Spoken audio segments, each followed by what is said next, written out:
What do you think are certain red flags in the hiring process? What are the points that the candidate should be careful of? Again, a very important question, Nazia. When I'm, for example, interviewing, and everything I share is based on my experience, Nazia. These are not rules carved on, stone. For example, something that puts me off is when the candidate comes extremely underprepared about the role, no research about the company. Because sometimes what happens is that you end up applying for so many roles at one go, you don't even know which role you're being interviewed for. That's the biggest disservice you can do to yourself. If you apply for a role, please do a little bit of research, especially if you've been called for an interview. The other red flag, which is not very common, but it is a red flag of the highest order, the candidate turning up late for the interview.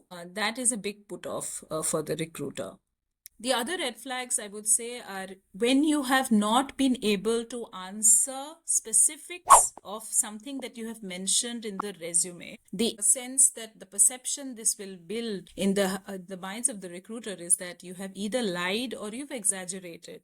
The other red flags, of course, are when you tend to interrupt the interviewer. That is another put off, because see, when you are interrupting the interviewer, it also shows that in general when you communicate, probably you are less likely to listen to people.